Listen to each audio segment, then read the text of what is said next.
자, 이제 가등기 담보법하고 두 개 법률만 남았습니다. 631페이지요.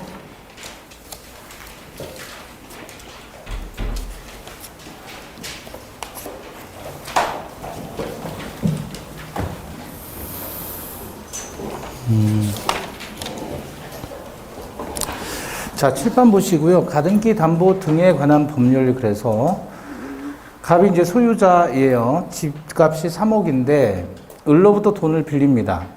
그래서 1억 원을 빌렸어요. 그럼 을이 채권자고 갑이 채무자가 되겠죠? 또는 물상보증이 될 수도 있어요. 돈은 갑이 빌려놓고 제3자가 담보를 제공하죠. 그러면 돈을 빌려줬으면 보통은 채무자나 물상보증인이 담보 설정자고요. 그럼 채권자가 담보권자인데 어떤 담보를 받냐면 소유권 이전 등기를 받는 거예요. 네? 3억짜리 집에 대해서 1억 빌려주고 소유권 이전을 받아버리는 거예요. 네. 또는 소유권 이전 등기를 위한 가등기를 하더란 말이에요. 그래서 가등기 담보 등기에 관한 법률은 뭐냐면 이 채권자가 1억 빌려줘 놓고 갑에 집 3억짜리 집에 소유권 이전을 받아와요.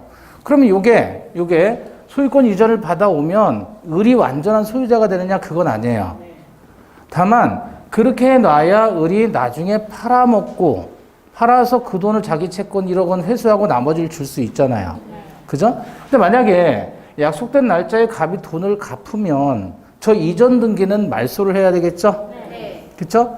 그러면 괜히 이전 등기를 하면 취득세 들어가 세금 내고 어차피 나중에 갚으면 말소되는데 돈만 낸단 말이에요. 말소되는 순간. 그래서 이전 등기를 하느니 돈 안 내는, 세금 안 내는 가등기를 많이 하더란 말이에요. 그래서 이전 등기하는 형태는 양도담보라고 하는 거고 가등기하는 형태를 가등기 담보라고 하는데 제목 다시 한번 보세요. 가등기 담보 등에 관한 법률이죠. 등은 뭘 얘기하는 거예요? 양도담보를 얘기하는 거죠. 이 양도담보가 실제는 담보 목적인데 형식은 소유권 이전의 형식을 받았다 그런 거예요. 자, 여기 이제 뭐가 문제냐면 이렇게 해서 얘가 돈을 회수할 때 소유권 이전을 받아서 돈을 받으면 말소를 해줘야 되는데 고의로 돈을 안 받아버리는 경우예요. 그래 놓고 약속 위반했다 그래서 날름 삼켜버린다는 얘기예요. 소유자로. 그 채무자가 80년대 채무자가 돈을 갚으러 갔는데 안 만나줘요. 80년대 이 법을 만들 당시에 채권자가 안 만나준단 말이에요. 그럼 채무자는 약속된 날짜 변제를 못 했잖아요. 그렇게 되면 얘가 약속대로 그냥 확 먹어버리는 거예요. 이렇게 차액을 자꾸 먹어치우다 보니까 그 낼름낼름 먹어치우는 걸 캑 하고 토해내라. 다시 말하면 1억 빌려주고 3억짜리를 내가 가졌으면 거스름돈 2억이 남잖아요. 그 거스름돈을 먹지 말고 토해라 라고 하는 거예요. 캑 요거예요. 가담법은 왜 만들어졌냐면 캑 요거 때문에 만든 거예요. 자, 그럼 이 법이 적용되는 경우는 캑 하는 거고 이 법이 적용되지 않은 경우는 그냥 꿀꺽하고 삼켜도 되는 거예요. 그죠? 자, 먼저 어떤 경우냐면 이 법은요, 이 돈을 빌렸잖아요. 차용물의 반환, 차용했으니까, 빌렸으니까 차용물의 반환을 얘가 해야 되는데 그 반환에 대신해서, 가름해서 재산권을 이전한단 말이에요. 그 가액이 차용액 및 이에 붙인 이자의 합산액을 뭐 했을 때, 초과했을 때 이 법이 적용됩니다. 따라서 초과되는 경우에는 이 법이 적용되는데 반해서 그 말은 쉽게 말하면 1억 빌려주고 1억보다 더 큰 금액인 3억짜리 부동산을 이전해 줄 때 차액이 2억이 남잖아요. 그렇게 차액이 남았을 때 이 법을 적용하는 거예요. 그러니까 만약에 1억 빌려줬는데 갑이 5천만 원짜리 집을 줬다. 그럼 남는 거 없죠? 그럼 이 법은 적용할 필요가 없는 거예요. 객할 게 없으니까. 그래서 미달되는 경우는 적용 안 된다. 두 번째, 얘가 뭐를 하죠? 이전 등기나 가등기를 하죠. 따라서 등기나 등록으로 공시되는 경우에 한해서 이 법을 적용합니다. 그러니까 등기나 등록으로 공시되지 않는 것들은 이 법에 적용이 없는 거예요. 예를 들어 1억 빌려줬는데 10억짜리 물방울 다이아 반지 받았다. 양도담보로. 그러면 이 법은 적용할 필요가 없는 거예요. 이해되시죠? 서민들의 거주 환경이 지금 집이 빼앗긴단 말이에요. 사채업자들에게. 그래서 그런 노래도 있잖아요. 서울, 대전, 대구, 부산, 꿀꺽 이렇게. 내 집은 어디에 있나 서울에 있나 그런 노래도 나온 거잖아요. 자, 그런 세 번째는 얘가 사채하는 애예요. 사채하는 애. 그러니까 얘하고 얘 사이에 뭐 하는 거죠? 돈 빌리는 계약, 소비대차 계약으로 인해서 채권이 발생했을 때 이 법이 적용됩니다. 따라서 소비대차가 아닌 경우에요. 예를 들어서 건설에서 공사대금을 받아야 되는데 공사대금 못 주니까 가등기 걸더라. 그런 것들은 이 법이 적용될 필요가 없어요. 공사대금, 매매대금 이런 거를 위해서 가등기 하는 경우는 이 법이 적용될 필요가 없습니다. 어떤 경우에 소비대차에 의해서 채권이 발생했을 때만 이 법이 적용되는 거예요. 즉 사채업자들을 타겟으로 규제하는 법이 이 법이다. 마지막으로 갑이 을에게 이전하는 재산권이 소유권도 될 수 있고요. 무채재산권도 될 수 있고 재산권도 될 수 있어요. 뭐든 돈 되는 건 얘가 다 담보로 잡는데 그러나 만약에 갑이 을에게 제공하는 권리가 담보물권이다. 예컨대 어떤 게 담보물권이죠? 전세권, 저당권, 질권 이런 것들은 어차피 담보물권이죠. 그러니까 이 담보물권을 다시 가등기 담보로 담보 잡을 수는 없는 거예요. 다시 말하면 갑소유 부동산에 1번 저당권 있고 1-1 1번 저당권에 대한 저당권 이런 권리는 없잖아요. 왜냐하면 얘가 경매되면 저당권은 소멸하잖아요. 소멸하는 권리를 어떻게 담보를 잡아요? 그죠? 그 저당권에 대한 저당권은 인정되지 않는다 그거예요. 같은 논리로 담보물권을 갑이 을에게 담보로 제공한다면 가담법은 적용되지 않는다. 그래서 이건 적용 안 되는데 다 뒤에를 리로 끝냈죠. 리로 끝냈죠. 이때는 적용 안 되는 거예요. 리자로 끝나는 말은 미달이 안 되리 소비대차 아니리. 그 다음 요거 담보물권. 담보물권인데 이건 뭐가 있다고 그랬어요? 전세권, 저당권, 질권. 얘네들은 적용 안 되는 거예요. 왜 안 되냐면 전부 저질인 권리예요.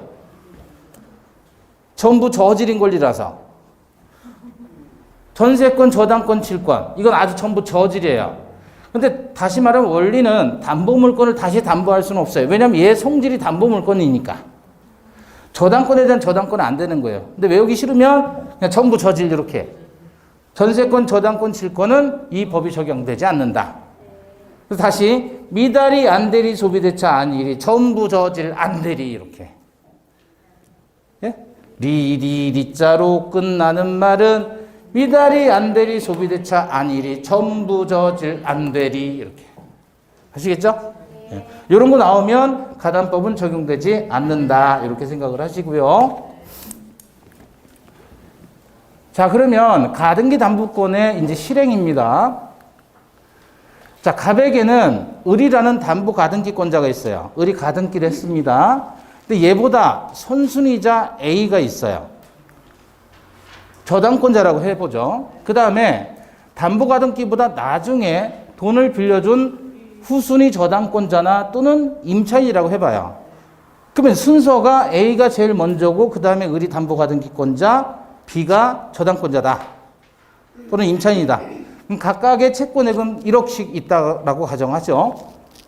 자, 그러면 담보 가등기가 가등기 담보권자가 실행하는 방법은 크게 두 가지입니다. 귀속청산하고 또 하나는 뭐예요? 처분청산이에요. 귀속청산은 뭐냐면 소유권이 갑에서부터 을에게로 귀속되어진다. 그런 의미에서 귀속청산이에요. 다시 말하면 을이 집을 가지면 돼요. 가지면 되고 그러면 1억짜리 집을 1억짜리 돈을 1억을 빌려주고 3억짜리 집을 가졌으니까 거스름 돈 얼마 남아요? 2억 원이 남잖아요. 그걸 청산금이라고 하고 청산금을 주고 얘가 가지면 돼요. 이렇게 해서 자기 채권을 회수할 수도 있고 그럼 이렇게 자기 채권을 회수하는 방법은 을이 개인적으로 국가기관의 도움 없이 실행하는 형태죠. 그래서 이걸 사적 실행이다라고 표현합니다. 반면에 처분청산 보면 갑이 경매로 병에게 소유권이 넘어가는 거예요. 그럼 병이 경매로 낙찰을 받잖아요. 낙찰 받으면 거기에서 경락 대금을 주면 거기서 을이 배당을 받으면 되는 겁니다. 그럼 이렇게 되면 이 가등기 담보는 처분 청산 형태로 가게 되면 요거는 국가기관의 경매 절차 그 시스템을 이용하는 것이니까 얘는 공적 실행에 해당하죠. 따라서 사적으로 귀속하거나 공적으로 처분하는 건 되는 거예요. 뭐는 안 되냐면 사적으로 처분하는 형태의 청사는 사적인 처분 청사는 허용되지 않습니다. 지가 알아서 다른 사람에게 팔아가지고 그 매각대금에서 자기 돈 받고 나머지 돌려주는 형태는 안 돼요. 이해되십니까? 그래서 두 가지 희생 방법밖에 없다. 근데 저당권은 요게 돼요. 저당권은. 그래서 실행에 있어서는 오히려 저당권이 훨씬 더 유리하다. 저당권은 요 사적인 처분이 가능하니까 이미 유저당이라고 우리 한번 들어본 것 같아요. 그래서 저당권은 요게 되는데 가등기 담보권은 요게 안 됨으로써 저당권보다 오히려 실행 방법에서는 불리하다라고 이해를 하시면 되겠습니다. 취지가 지금 누구 규제하자는 취지예요? 사채업자를 규제하자는 취지로 요 법을 만든 거니까 오히려 사채업자들에게 더 불리하게 만드는 거예요. 법 자체 내용은. 자, 요때가 변제기입니다. 변제기라면 갑이 을에게 돈을 갚을 시점이죠. 자, 변제기가 됐어요. 그러면 제1단계로서 뭐를 하냐면 실행에 통지를 합니다. 실행하겠다고 통지를 해요. 저당권을 실행한다는 말은 경매에 들어간다는 얘기잖아요. 가등기 담보권의 실행 통지는 지금 을이 내가 소유권을 취득하겠다라고 갑에게 알려주는 거예요. 그럼 실행을 통지를 하는데 요게 1단계고 제2단계로서는 청산기간이 필요해요. 청산기간. 청산기간은 무조건 2개월입니다. 그래서 2개월 동안은 돈 갚을 때까지 기다려야 되고 그 다음에 세 번째 3단계가 소유권을 취득하는 단계예요.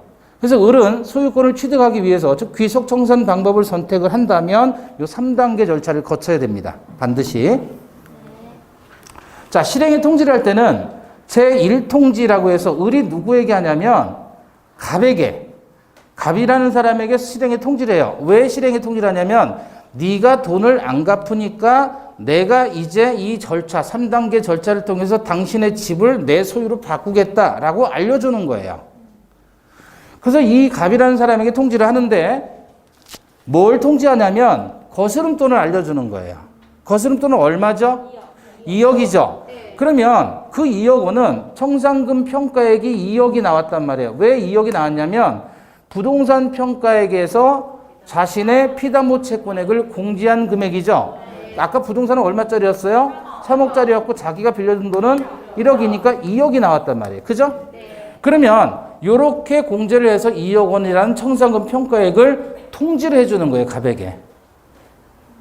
그럼 갑은 자기 집이 이제 을에게 뺏기게 생겼죠? 그러니까 얼른 갚으라는 거예요. 근데 왜 안 갚느냐 이거예요. 변제기에. 안 갚으니까 실행하겠다는 거예요. 이해되십니까? 자, 문제가 있어요. 근데 2억 원을 얘한테 돌려줬다라고 가정해봐요. 그럼 뭐가 문제가 되냐면 경매되면 이 담보 가등기는 저당권으로 간주합니다. 저당권으로 간주해요. 그럼 배당을 받으면 제일 먼저 누가 받아야 돼요? A가 받아야죠. 저 순서대로. 그 다음에 을이 받고 그 다음에 B가 받아야 되겠죠. 이 순서대로 받아야 되는데 만약에 얘가 2억 원을 얘한테 돌려줬다는 말은 지는 1억 받았다는 얘기잖아요. 문제는 선순위자는 받았어요, 못 받았어요? 그러면 안 되잖아요. 그래서 피담보 채권액을 계산할 때는 누구 것까지? 선순위 거를 포함을 해서 빼야 됩니다. 그럼 얼마죠? 2억이 되는 거죠. 각자 1억이라고 했으니까. A도 1억, 얘도 1억. 합치면 2억이죠. 2억을 빼고 나머지 얼마를 계산해서 1억 원을 계산해서 통지를 해주는 거예요. 그나마도 그 1억 원은 갑이 가질 돈이 아니에요. 왜? 후순위자 있잖아요. 경매되면 어쨌든 얘들은 순서대로 배당을 받아가는 것이니까 얘는 저당권으로 간주가 돼버리니까 경매되면 담보가등기는 소멸하고 배당에 들어가면 되는 거예요. 요거에 준해서 통지를 하라는 겁니다. 요거에 준해서 요 절차를 만든 거예요. 경매 절차에 준해서 요 절차를 만들었으니 얘가 법원의 역할도 하지만 동시에 낙찰자의 역할도 하자라는 거예요. 취지가. 그래서 경매 절차에 준해서 요 절차를 만들어낸 겁니다. 따라서 실행에 통지를 할 때 청산금의 평가액은 자신의 피담보 채권액 플러스 누구 것까지? 선순위자 것까지 포함해서 공제한 피담보 채권액을 통지해 줍니다. 그러면 여기 1억 원이 남았다라고 했단 말이에요. 그런데 얘가 계산하기에 1억 원이 청산금 평가액으로 1억 원이 나왔다고 생각해야 되는데 얘가 얘한테 거짓말해서 5천만 원밖에 안 남았다라고 뻥칠 수도 있나요? 그래도 상관은 없어요. 그래서 주관적 평가액이라도 무방하다라는 겁니다. 판례는. 왜냐면 뒤에 장치가 또 있어요. 그리고 통지를 하면요. 구속력이 있어요. 구속력이 있다는 말은 구두로 해도 되고 서면으로 해도 되는데 번복하면 안 돼요. 그걸 구속력이라고 합니다. 구두로 해도 되고 서면으로 해도 돼요. 다만 통지했으면 번복하지 못한다. 이게 구속력이에요. 만약에 청산금이 없다면 어떻게 하느냐? 없어도 통지해야 돼요. 왜? 통지 도달일로부터 청산기간이 진행하니까. 통지가 도달했을 때로부터 청산기간 2개월이 진행이 된단 말이에요. 2단계가. 그래서 통지는 반드시 해야 되는 거예요. 자, 그런데 통지를 한 번 더 합니다. 누구에게 하냐면 누구에게 할까요? 후순위자에게 해야 돼요. 왜? 얘가 법원의 역할도 해야 될 거 아니에요. 법원은 배당표 만들어서 권리자들에게 배당을 해주잖아요. 얘가 마찬가지로 그 역할을 직접 B에게 너 돈 받아갈 거 있으면 나한테 와 라고 알려줘야 되는 거예요. 그걸 두 번째 하는 채 이통지라고 합니다. 그럼 여기서 이 갑이라는 사람은 누구겠어요? 채무자. 법조는 채무자 등이라고 표현해요. 왜 그러냐면 제1통지의 대상인 사람은 소유권을 얘한테 뺏기는 사람이죠. 근데 이 사람이 만약에 이 사람이 채무자인데 A라고 하는 A가 있으니까 병이라고 하는 물상 보증인이 있단 말이에요. 그러면 얘한테도 통지를 해야 되지 않겠어요? 네 거 내가 뺏어갈 거다라고? 그러니까 결국 이 채무자 등이라는 사람은 채무자 플러스 물상 보증인을 얘기하는 겁니다. 자, 그래서 이 통지를 하는데 이번엔 이 통지를 뭐를 하냐면 1통지상 내가 이렇게 청산금 평가를 했다. 그리고 그것이 도달됐다. 그러니 이제 청산기간이 진행될 것이니까 너 돈 받기 위해서 나한테 와라 라고 하는 거예요. 이해되십니까? 네. 자, 그러면 두 번째 1통지가 도달하게 되면 청산기간 제2단계가 진행이 되는데 청산기간은 2개월이에요. 청산기간은 몇 개월? 2개월. 왜 2개월이에요? 2단계니까 2개월이에요. 자, 그럼 이 기간 동안에 뭐가 되냐면 후순위자가 청산금액에 불만이 생길 수 있나요? 네. 자기는 1억 원 받을 거라고 생각했는데 5천만 원으로 지 맘대로 뻥쳐가지고 5천 남았으니까 받으려면 와 라고 했다면 후순위자는 자기가 1억 원 받을 수 있어야 되는데 5천만 원밖에 못 받잖아요. 네. 그러면 청산금액에 불만이 생기면 자기 채권의 변제기가 도래되기 전이라도 요 기간 내에 경매 들어갈 수 있어요. B가 경매를 청구하게 되면 이렇게 되죠. 네. 그러면 배당을 순서대로 받을 수밖에 없는 거죠. 그러니까 얘가 사기를 못 친다 그거예요. 청산금 평가액에 대해서. 그래서 주관적인 평가액이라도 무방하다. 수 틀리면 후순위자가 경매 칠 수 있으니까. 채무자는 얼른 갚아야 된다 이거야. 갚아든. 지금 여기까지 기다려서 돈 빌려주고 기다렸는데 안 갚았는데 실행통지 과정에서도 너는 아직 갚을 수가 있다. 그러니까 얼른 갚고 가등기 담보권의 실행을 막아라 라고 채무자에게 기회를 주는 겁니다. 그 다음에 이 기간 동안에 채무자 등은요 청산금 채권을 양도해서는 안 돼요. 자, 청산금 채권이 지금 갑에게 간 게 1억 남았다 라고 얘기를 했단 말이에요. 그럼 그 채권을 다른 사람이 팔아먹으면 얘가 못 받잖아요. 그러니까 채권 양도도 금지된다. 2단계. 그 다음에 세 번째, 그러면 이렇게 해서 청산기간까지 지났는데 돈을 안 갚았다 그러면 어떻게 해요? 본등기를 하는 겁니다. 본등기. 그러면 이 채권 담보 가등기권자가 본등기를 하면 소유권자가 되는데 문제는 그 본등기하고 청산금 지급하는 거다고는 무슨 관계예요? 동시이행의 관계예요.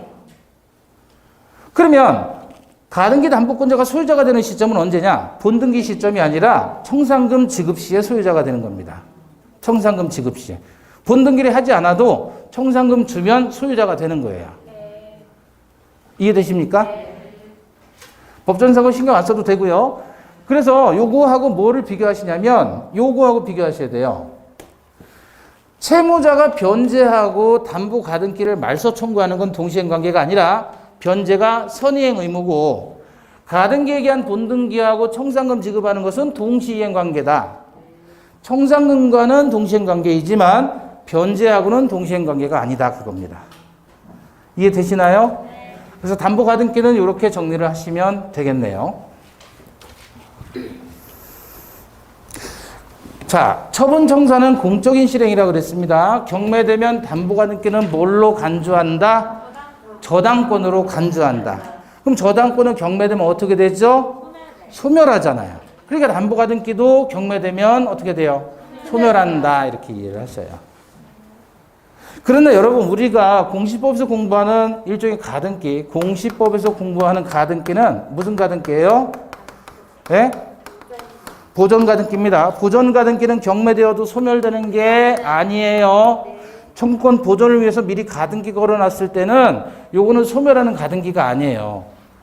담보가등기가 소멸한단 말이에요. 경매에서. 그러면 등기를 보고 아 이게 담보가등기다 아니면 보존가등기다 알 수 있을까요? 없을까요? 등기만 보면 보존가등기와 담보가등기를 구별할 수 있다 없다? 구별할 수 없어요. 못 구별해요. 구별 못해요. 그러니까 여러분 어떤 물건을 매매한다 또는 중개를 한다라고 했을 때 또는 입찰해서 낙찰을 받겠다라고 했을 때 가등기 들어가면 일단은 긴장하셔야 되는 거예요. 왜? 낙찰을 받더라도 사더라도 가등기에 의한 본등기가 되면 여러분은 직권 말소되는 거예요. 그죠? 그러니까 가등기 위험하죠? 그럼 가등기, 보존가등기와 담보가등기를 왜 구별할 수가 없느냐? 아까 그랬잖아요. 어떤 경우에 이 법이 적용되지 않는다 그랬어요? 미달이, 등기 등록 안 되리, 소비대차 아니리, 전부저질 안 되리 그랬죠? 그 중에 세 번째 소비대차 아닐 때잖아요. 그런데 등기부의 채권 발생이 소비대차로 발생했는지 매매대금으로 발생했는지 공사대금으로 발생했는지 알 수가 없어요. 이해됩니까? 그래서 담보가등기와 보존가등기를 구별할 수가 없는 겁니다. 그러면 우리는 어떻게 구별할 수 있냐면 우리는 그래도 공부했잖아요. 경매가 되었을 때 경매 기록지를 보면 얘는 담보가등기라면 얘는 돈 받을 사람이죠. 근데 보존가등기라는 사람은 얘는 소유권을 넘겨받을 사람이지 돈 받을 사람이 아니에요. 그러니까 이 사람은 경매됐을 때 배당 신청을 합니까? 배당 신청을 하지 않습니까? 근데 얘는 돈 받으면 되는 사람인 채권자이기 때문에 반드시 배당 신청이 들어간단 말이에요. 그래서 경매 절차 기록지를 보면 배당 신청이 들어가 있는지 안 있는지 그러니까 그걸 보면 역으로 추론할 수 있는 거예요. 만약에 배당 신청 들어갔다 그러면 얘는 안심하고 낙찰 받아도 되는 거예요. 이해되셨나요? 네. 참고로 보시고 그럼 뭐 간단하잖아요. 경매 절차에 준해서 얘가 법원하고 경락인의 역할을 같이 한다. 참고로 후순위자도 돈을 받아야 되겠죠? 근데 예컨대 얘가 보증금이 1억 5천만 원이에요. 근데 청산금이 1억밖에 안 남았단 말이에요. 그럼 얘는 1억 원 한도 내에서 얘한테 돈을 달라고 청구할 수 있는 겁니다. 청산금 범위 내에서 돈을 달라고 청구할 수 있어요. 1억 5천을 전부 달라고 청구하는 게 아니고 청산금의 범위 내에서 임차인은 후순위 임차인은 자, 그 다음에 이제 마지막 법입니다.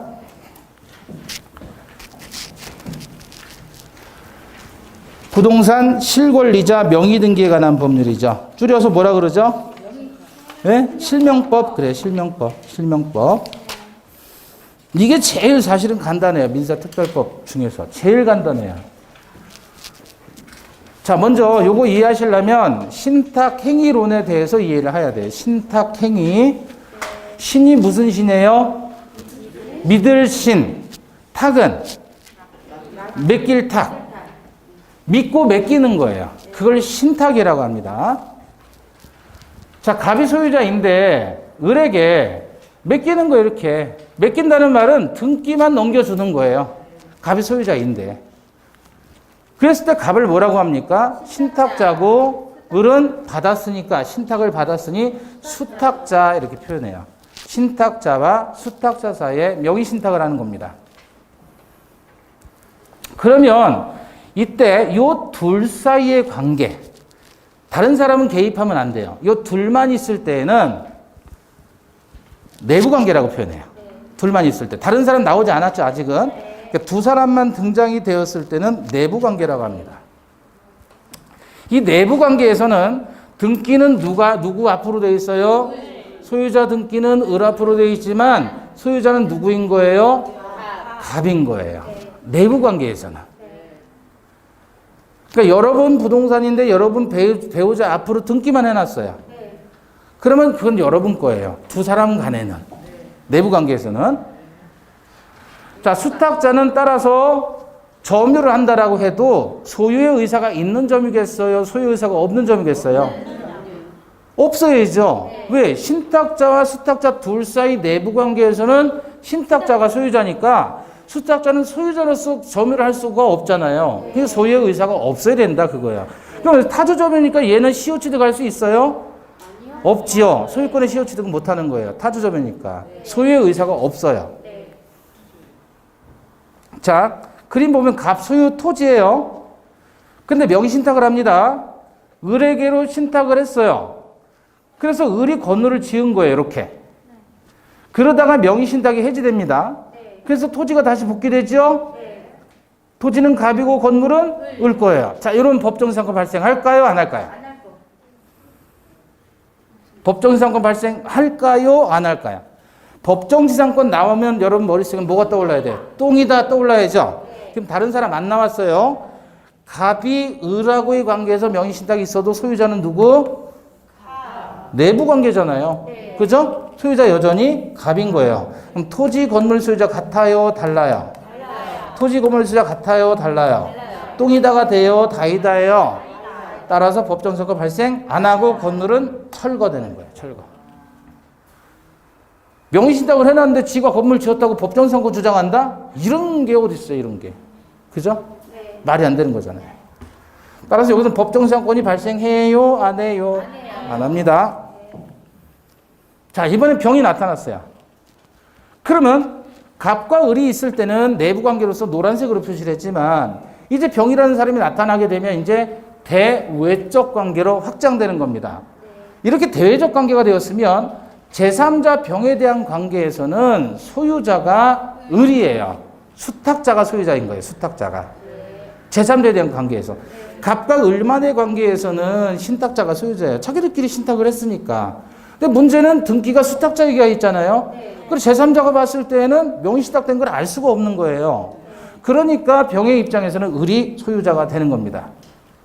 따라서 수탁자가 소유자가 되고, 그러면 을이라는 수탁자가 만약에 갑의 동기도 없이 지가 마음대로 제3자에게 팔아먹었단 말이에요. 그럼 제3자는 명의신탁 사실을 알든 모르든 상관없이 병의 입장에서는 누가 적법한 소유자? 수탁자니까 수탁자가 처분하면 선의하기 따질 필요 없이 무조건 취득하는 겁니다.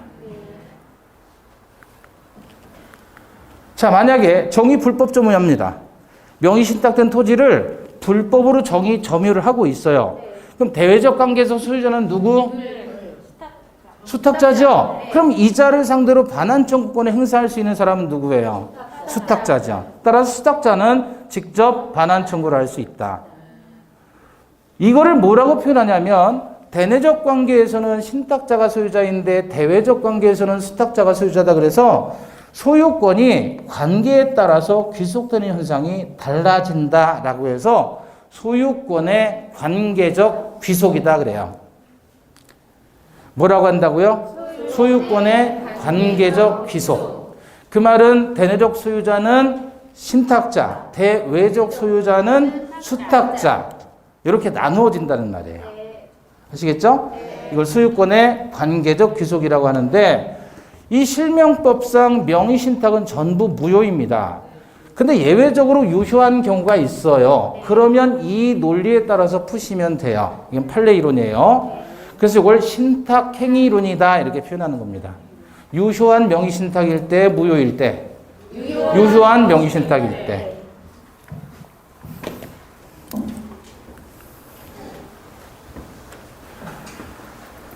자, 적용 범위와 관련해서 적용 대상은 부동산에 관한 소유권 기타 물권에 대해서 명의신탁 이 법이 적용되고요. 가등기도 포함되지만 임차권 등 채권에는 실명법 적용되지 않는다. 두 번째 적용 제외예요. 이 법이 적용되지 않는 거예요. 어떤 경우냐면 가등기 담보나 양도 담보가 그렇고요. 또 하나는 신탁법상의 신탁이 있고요. 세 번째는 구분 소유적 공유가 있어요. 자, 그러면 왜 얘네들한테는 이 실명법이 적용되지 않냐면 가등기 담보나 양도 담보는 어떤 법이 적용돼요? 가등기 담보법이 적용되잖아요. 그러니까 이 법을 적용해서는 안 되는 거지. 얘네들 찜한 법이 있는데 이거는 어떤 법 적용돼요? 신탁법이 적용되니까 이 실명법이 적용될 이유가 없는 거예요. 자기 역할이 있으니까. 얘는 왜 적용 안 돼, 얘는 왜? 얘는 민법 적용되잖아요, 민법. 구분소유적 공유. 여러분 들어본 적 있죠?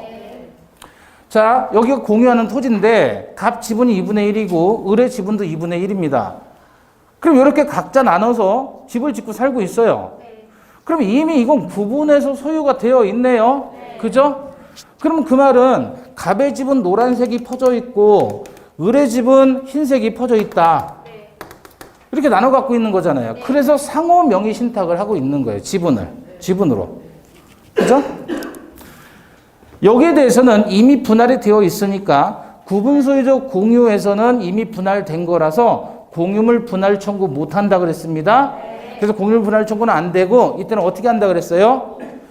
지분의 이전 등기로서 노란색 가고 흰색 가면 이쪽은 흰색 판이 되는 거고 이쪽은 노란색 판이 되는 거잖아요. 그래서 지분의 이전 등기를 통해서 상호명의 신탁이 정리가 되는 것입니다. 공유물 분할 청구 안 돼요. 이렇게 분할해버리면 다 때려 부셔야 될 거 아니에요. 그죠? 예. 그러니까 이 상호명의 신탁에 대해서는 실명법이 적용된다고요? 안 된다고요? 왜 안 된다고요? 왜? 민법이 적용되는 거니까. 민법의 원리가 적용되잖아요. 그래서 실명법 적용 안 되는 겁니다. 자, 적용의 특례예요. 이건 뭐냐면 실명법이 적용되면 명의신탁은 다 무효거든요. 근데 특별히 명의신탁을 허용해 주는 경우가 있단 말이에요. 특별하게. 특별히 허용해 주는 사례, 특례입니다. 탈법의 목적이 없는 누구예요? 종중 명의신탁이나 배우자 명의신탁이에요. 이 배우자는 사실혼자를 포함한다, 사실혼자 포함하지 않는다. 사실혼자 포함하지 않아요. 안 돼요. 사실혼자에 대한 명의신탁은 허용해주지 않습니다. 왜 그럴까요? 법률혼의 배우자만 명의신탁이 허용되는 거예요. 얘는 혼인신고를 한 사람이죠. 얘는 혼인신고가 되어 있지 않은 사람이에요. 그죠? 근데 이 사람은 명의신탁이 되지만 얘는 왜 안 될까? 네? 사실혼하고 차이는 혼인신고 됐느냐 안 되느냐인데 왜 사실혼자는 명의신탁이 안 되느냐 그거예요. 이거는 법률혼 배우자는 명의신탁을 해도 유효해요. 종종 명의신탁도 유효하고. 근데 그 배우자 중에 사실혼은 유효하지 않다. 왜 그럴까요? 알 수가 없는 게 아니라 사실혼도 다 우리 부부입니다. 일부 일처입니다. 다 주변에서 다 알아요. 그죠? 아니 법적으로 사실혼 배우자도 배우자로 인정을 해줘요. 배우자가 사망하면 위자료 청구 다 가능해요. 사실혼 배우자도. 법적으로 인정을 해주는데 왜 명의신탁은 안 돼주냐면 사실혼은 헤어짐이 쉬워요. 법률혼보다. 가면 그만이에요. 서류상 남는 게 없어요. 사실혼으로 살더라도 당사자들이 배우자라고 부부라고 인정하고 살고 주변에서도 다 그렇게 이해를 하고 있단 말이에요. 그죠? 근데 대판했어요. 나 진짜 이 인간 안 봐. 집 사들고 가버리잖아요. 독하게 먹고 가잖아요. 끝이에요 그럼. 근데 법률혼 배우자는 짐 싸들고 가버렸죠. 그래서 서류는 정리가 안 돼 있잖아요. 성전. 그러니까 서류를 정리하려고 해도 숙려기간 3개월이 들어가야 된단 말이에요. 그죠? 그래서 법률혼 배우자는 헤어짐이 쉬워요. 헤어짐이 어려워요. 사실혼 배우자는 헤어짐이 상대적으로 쉽기 때문에 극단적으로 표현하면 어떤 사람은 서울, 대전, 대구, 부산 찍고 대전까지 가가지고 제주도까지 가가지고 명의신탁 할 수 있단 말이에요. 이유적으로 풀어놓으면. 1년 살고 여기 가서 1년 살고 여기서 1년 살고 그죠? 네. 그럼 사실상 명의신탁이 허용되면 안 되잖아요. 그런 사람들에게는. 네. 무슨 말씀인지 아시겠죠? 네. 사실혼 배우자 포함된다, 제외된다. 네, 제외된다. 사실은 제외되고요. 그 다음에 이제 본격적으로 보면 실명법 4조가 명의신탁과 관련해서 핵심이에요. 뭐라고 나와 있냐면 4조 1항은 명의신탁에서 약정하면 뭐죠? 약정하면 무효래요. 무효. 아까 종중 배우자 명의신탁은 유효했어요. 유효한 명의신탁은 신탁행위론에 따라서 소유권이 관계적으로 귀속되는데 그거 외에 모든 명의신탁은 다 무효예요. 두 번째 2항에서 명의신탁 약정에 따른 등기로 이루어진 부동산의 물권 변동도 무효예요. 물권 변동도 무효. 채권행위도 무효, 물권행위도 무효예요. 다 무효. 그런데 다만 부동산에 관한 물권을 취득하기 위한 계약에서 명의수탁자가 어느 한쪽 당사자가 되고 상대방 당사자는 명의신탁 약정이 있다는 사실을 알지 못한 경우에요. 요 경우라면 그러하지 아니하다 뭐예요? 유효하다 이거죠. 유효하다. 그 다음에 1항과 2항의 무효는 제3자에게 대항하지 못한다 그랬죠.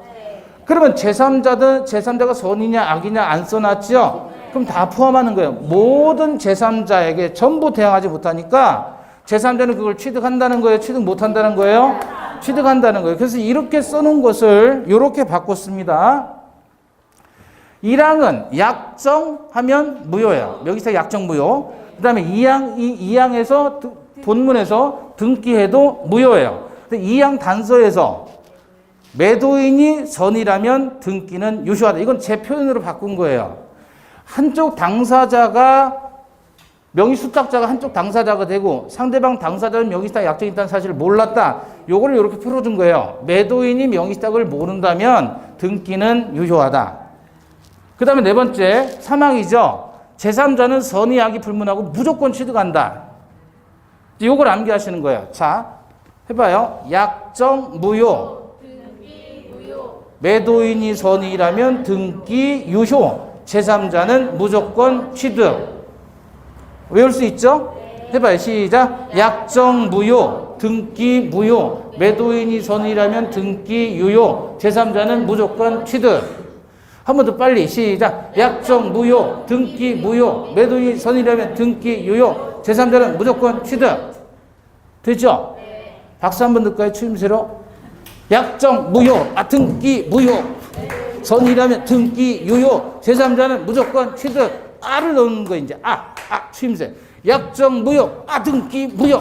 매도인이 선의라면 등기 유효. 제3자는 무조건 취득. 저 혼자 미친 거예요? 저 혼자. 요거 알 수 있죠? 그러면 요게 이제 4조 1항부터 3항을 요렇게 바꿔친 거예요. 그럼 요거 가지고 이제 하나씩 대입을 해서 사례를 한번 보잔 말이죠. 그러니까 내용이 별로 없어요. 자, 제목이 양자간 명의신탁이라 그랬죠? 그럼 등장인물 몇 명? 2명이요, 2명. 양자. 두 사람이니까. 그럼 얘가 신탁자고 얘가 수탁자예요. 두 사람 사이에 약정을 해요. 그래서 등기를 넘겨줍니다. 그렇게 등기 넘어갔어요. 그러면 등기가 넘어갔으면 약정 무효라고 그랬죠. 적용하면 등기 무효잖아요. 약정 무효, 등기 무효. 끝이에요. 제3자가 있다 그러면 얘는 무조건 취득했죠. 그러니까 수탁자가 무효인 등기인데 제3자에게 넘겨줬다 그러면 얘는 선악불문하고 취득하는 거예요. 무조건. 자, 그러면 제3자는 무조건 취득한다. 요거예요. 약정 무효, 등기 무효, 제3자는 무조건 취득. 자, 그러면 이때 갑이 을을 상대로 이제 여기 있다라고 가정하면요. 명의신탁 해지를 원인으로 말소 청구할 수 있을까요? 없을까요? 자, 약정이 무효라 그랬죠? 근데 명의신탁 약정이 무효인데 무효인 걸 해지해요? 유효한 걸 해지해요? 유효한 걸 해지하는 거죠. 무효인 거는 뭔 해지예요? 무효인 건 무효이지. 그러니까 무효를 해지한다는 말은 성립할 수가 없으니까 해지를 원인으로 말소 청구할 수는 없습니다. 그럼 봐봐요. 지금 여기 있다라고 가정하는 거예요. 그러면 신탁자, 수탁자 둘 사이 관계에서 약정이 무효라 그랬죠. 등기도 무효죠? 그럼 누가 소유자? 갑이 소유자잖아요, 갑이. 이게 등기도 무효니까. 그럼 갑이 소유자니까 따라서 이때는 소유권의 기인에서 을명의 등기에 말소 청구할 수 있는 거예요. 소유자니까. 소유권에 기인한 방해 제거 청구. 또는 소유자니까 진정명의 회복을 원인으로 한 소유권 이전 등기 청구도 가능합니다. 이자가 명의신탁이에요. 간단하죠? 자, 그런데 어떤 이유로 얘한테 소유권이 다시 복귀했어요, 이놈한테. 그러면 이때는 수탁자의 복귀 청구했다면 신탁자는 수탁자에게 말소 청구할 수 있을까요, 없을까요? 없대요?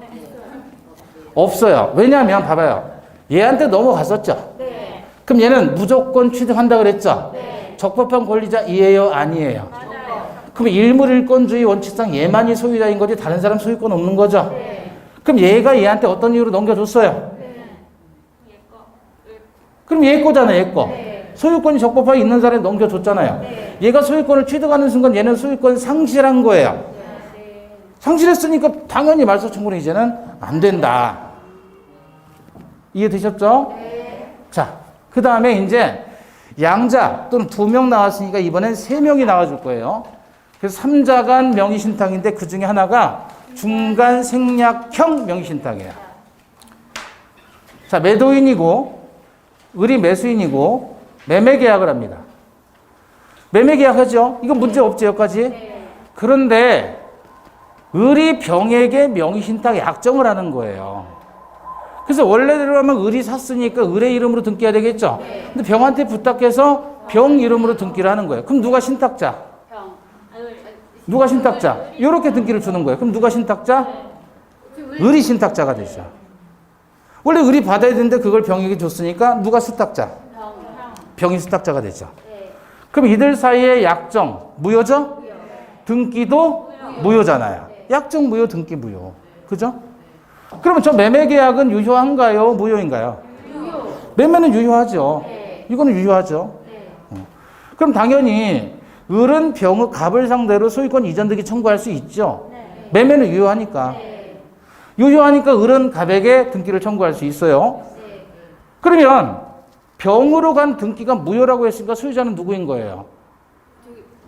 소유자는 누구인 거예요? 지금 얘가 여기다 등기를 준 거잖아요. 그런데 이게 무효라면서요. 그럼 소유자는 여전히 누구? 갑이죠. 그런데 얘한테 등기 있으니까 갑은 소유권에 기인한 방해 제거 청구로서 말소 청구를 할 수 있는 겁니다. 그렇죠. 갑이 병에게. 자, 그런데 을은 직접적으로 병에게 말소 청구돼야 안 돼요? 그건 안 되죠. 직접 말소 청구하는 건 소유자만이 물권적 청구권을 행사할 수 있는데 얘는 지금 아직 채권자란 말이에요. 매수이니까. 따라서 얘는 어떻게 해요? 갑을 대위해서 말소 청구할 수 있다. 자, 을이 직접 병을 상대로 명의신탁 해지를 원인으로 말소 청구도 안 되고 부당이득 반환을 원인으로 소유권 이전 등기 청구도 안 된다고 얘기를 해요. 왜 그럴까요? 아까도 얘기했듯이 명의신탁 약정이 무효죠. 무효인데 무슨 해지를 해요?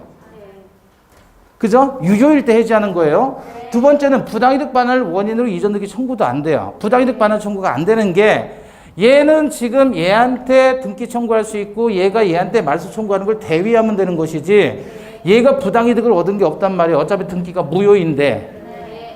그쵸? 소유자는 지금 갑이니까 갑이 을을 병을 상대로 말소 청구할 수 있을 뿐입니다. 채권자라서 그래요. 자, 그런데 어떤 이유로 다시 병이 을에게 소유권을 이전을 해줬어요. 임의로 줬든 어떤 이유로 을에게 소유권이 왔다. 그러면 이 소유권은 실체관계에 부합하는 등기로서 유효하다. 이건 지가 스스로 준 거예요. 뺏어온 게 아니고. 달라고 할 수 있는 권리는 없는데 지가 스스로 줬다 그러면 그것도 유효하다. 실체관계에 부합하니까. 됐죠? 네. 제3자는 무조건 취득하는 거고 이제 마지막입니다. 마지막. 계약명의신탁이라 그래요. 계약명의신탁. 자, 갑이 매도인이고 을과 매매계약을 합니다. 근데 병이 말이에요. 오빠고 을녀가 동생이에요. 동생. 오빠가 뒷돈을 대준 거예요. 네가 동생아 네가 가서 네 앞으로 등기해. 라고 오빠가 돈을 대준 거예요. 이렇게 뒷돈을. 그 뒷돈을 뭐라 그래요? 매수자금이라고 그래요. 매수자금. 매수자금을 대준 거예요. 오빠가. 그래서 을이 가가지고 갑하고 계약해서 을의 이름으로 등기를 하는 겁니다. 그래서 을의 이름으로 이렇게 등기를 했단 말이죠. 그럼 누가 신탁자가 되는 거죠? 병이 신탁자죠. 오빠 돈 가지고 맡긴 거니까. 그럼 누가 수탁자? 을이 수탁자가 되는 거죠. 이해되셨어요? 네. 그럼 둘 사이 명의신탁 약정이 있었겠네요. 약정 무효. 그죠? 그 다음에 등기 무효. 세 번째 있었어요. 매도인이 선이라면 등기 유효 그랬잖아요. 등기 유효. 그러면 매도인이 선일 수도 있고 명의신탁이 있었다는 사실을 모를 수도 있고 알 수도 있겠네요. 어떤 경우냐면 보통은 모르겠죠. 근데 이제 을료가 가가지고 갑하고 계약하는 거예요. 갑하고 계약하면서 갑이 물어봐요. 아유, 젊은 아가씨가 어떻게 이 아파트를 이렇게 사고 그래요? 돈도 어떻게 이렇게 많아요? 그러고 물어보니까 이 매수인인 을료가, 동생이 갑자기, 이러면 안 되는데, 사실은, 우리 오빠가야. 이렇게 얘기할 수 있나요? 푼수라서? 비 오는 날에 화분에 물 주는 애, 얘가. 그러니까 오빠가 믿고서 맡긴 거예요. 뒤로 빼돌리지 않을 거라고. 그리고 얘가 말을 해주면 얘는 악이죠? 그럼 등기는 무효가 되는 거예요. 근데 보통이라면 얘가 돈 들고 와서 얘가 직접 계약을 한다 그러면 매도인은 모르겠죠. 매도인이 선이라면 등기 유효는 계약 명의신탁을 얘기하는 겁니다. 그래서 우리 아까 우리가 4개 봤지. 약정 무효, 등기 무효, 매도인이 선이라면 등기 유효. 즉 4조 2항 단서는 요걸 개념을 얘기하는 겁니다. 자, 그럼 매도인이 선이라면 등기 유효니까 따라서 이 경우에는 을이 소유권을 취득하죠. 근데 그거 누구 돈으로 취득한 거예요? 신탁자 오빠 돈으로 취득했단 말이에요. 그죠? 그러면 오빠는 부당이득 반환 청구할 수 있는 거예요. 이때는 오빠 돈으로 취득했으니까 직접적으로. 다만 실명법이 시행되기 전에 부당이득 반환 청구는 부동산 그 자체로 반환 청구한다 그랬어요. 근데 실명법이 시행된 이후에 계약 명의 신탁이 있게 되면 이때는 매수 자금을 부당 이득으로 반환 청구한다 그 얘기예요. 자, 예컨대 오빠가 애시당초 3억 원의 자금을 투입을 했어요, 얘한테. 가서 네가 저 아파트를 사라. 실명법 시행 이후에요. 그런데 얘가 사가지고 얘 이름으로 등기했어요. 매도인 선이에요. 그러면 얘가 소유권 취득하나요? 못하나요? 소유권 취득하죠? 그럼 얘 소유가 되는 거예요. 다만 오빠는 부당이득 반환 청구해야 되는데 이때 부당이득 반환 청구할 때는 3억 원이 아니라 요 시점에 소유권 이전하는 시점에 이 부동산의 값이 폭등해서 6억이 됐단 말이에요. 그럼 만약에 과거대로 실명법 시행 전인 상태로 하게 되면 6억 부동산 자체를 부당이득으로 반환 청구할 수 있는 것인데 반해서 이제는 실명법 시행 이후잖아요. 그럼 얘가 6억 원이 되면 얘는 얼마만 부당이득 반환 청구한다? 3억만, 매수 자금만. 아시겠죠? 그럼 여러분이 누군가에 의해서 명의신탁을 하는데 수탁자가 되어서 계약 명의신탁을 하게 된다 그러면 해야 돼요? 안 해야 돼요? 할 거야? 안 할 거야? 명백하잖아요. 해야죠. 이해되셔요? 근데 만약에 3억 이게 줬는데 이 집값이 떨어져가지고 2억밖에 안 된다. 그러면 부당이득 반환은 얼마 해줘야 돼요? 3억 해줘야 되는 거예요. 3억. 부동산 자체가 아니라 매수 자금이니까. 그럼 떨어질 때는 명의신탁 받아야 돼요? 안 받아야 돼요? 그때는 손해보니까 받지 말아야 되겠죠? 아시겠죠? 그래서 운빨에 맡기는 거예요? 공부를 해야 되는 거예요? 명의신탁, 계약 명의신탁. 구별할 수 있겠죠? 마지막으로 높아심에서 항상 명의신탁 문제가 나오면 매수자금이라는 단어 나왔다 그러면 그건 무조건 계약 명의신탁이에요. 단어 중에. 그리고 항상 매도인을 먼저 쓰는 거예요. 매도인. 소유자예요, 얘가.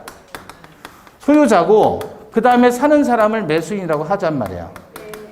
그래서 얘가 매매 계약했는데 등기가 이렇게 갔다 그러면 중간 생략형 명의신탁이고 얘가 매수해서 얘가 이렇게 등기를 한다 그러면 이거는 뒷돈 주는 계약명의 신탁이다 이렇게 이해를 하시란 말이에요. 문제 푸실 때 요령이. 아시겠죠? 항상 누구를 먼저 쓴다? 매도인을 먼저, 소유자를 먼저 쓰는 거예요. 소유자를. 자, 갑은 친구 을과 명의 신탁을 약정하여 병소유의 부동산을 매수하기로 하였다. 자, 이런 단어 문장이 나왔단 말이에요. 그러면 일단 누구부터 쓴다고요? 소유자 먼저. 갑부터 쓰고 을 쓰고 이러면 정신없어요. 그러니까 소유자 일단 병소유 나왔으니까 병소유자. 그죠? 병이 소유자이고. 그래서 갑은 친구 을과 명의신탁을 약정했단 말이에요. 그러면 그 중에 갑이 매수인으로 나왔다 그러면 갑이 매수인. 등기를 이렇게 넘겨주면 중간생략형이고, 아니면 갑이 매수자금을 을에게 줬다 그러면 을이 나와서 이렇게 등기가 넘어가면 계약명의신탁이고. 아시겠죠? 항상 소유자가 제일 먼저 나오면 됩니다. 자, 오늘 고생하셨습니다. 감사합니다.